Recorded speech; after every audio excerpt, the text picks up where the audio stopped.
This is azygous venous system. Azygous means unpaired. It is unpaired and lies in the right side of the vertebral column in the thoracic cavity. It carries deoxygenated blood from the thoracic wall and from the upper abdominal region. It is formed by the union of subcostal vein and ascending lumbar vein in the abdominal cavity. This one is diaphragm. Now it is entering into the thoracic cavity via the aortic hiatus. This one is right crus of diaphragm and this one is left crus of diaphragm.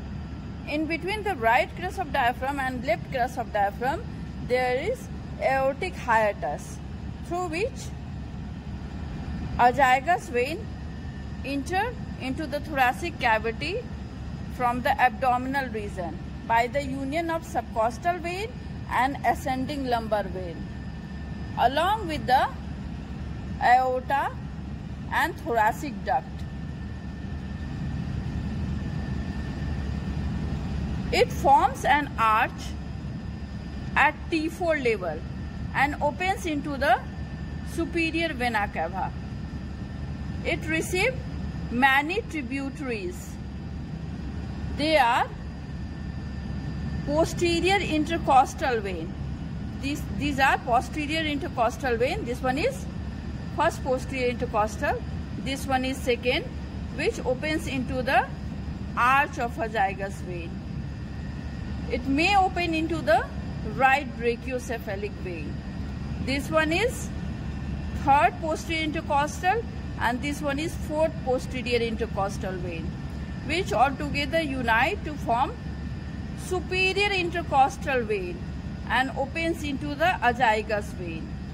So 1, 2, 3, 4. This one is fifth posterior intercostal, 6th, 7th, 8th, 9th, 10th, and here is the 11th posterior intercostal.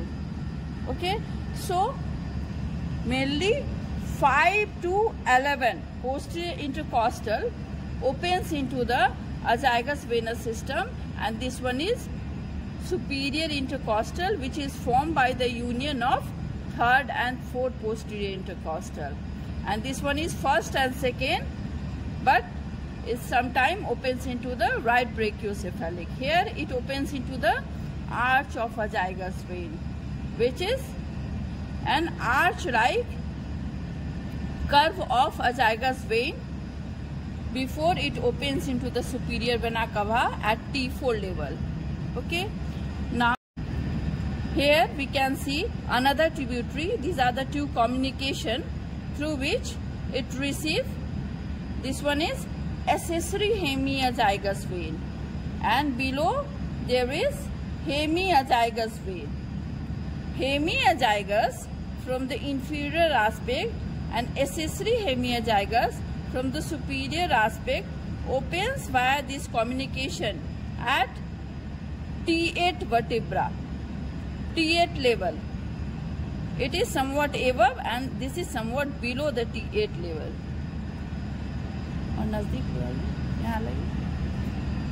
So this you can see, these are the two communications. So what are the tributary of azygous venous system? Peribroad shampoo. P for pericardial branch, that is the fibrous pericardium. It opens into the azygous venous system. B for broad. Broad is the bronchial veins open into azygous venous system. Shampoo. S for superior intercostal. H for hemiazygous system. A for accessory hemiazygous. M for mediastinal, as it lies in the posterior mediastinum, so it receives deoxygenated blood from there. So mediastinal branch. And O for oesophageal branch. This we can see, this one is oesophagus. Okay, so it receives deoxygenated blood from the esophagus via the esophageal vein. So, azygous venous system is a communication in between the superior vena cava and the inferior vena cava. If superior vena cava or inferior vena cava get blocked, then it acts as a connecting link in between these. In case of superior vena caval thrombosis and inferior vena caval thrombosis. It is important to note that the azygous venous system, it receives right posterior intercostal vein directly and the left posterior intercostal vein indirectly through the hemiazygous vein and accessory hemiazygous vein.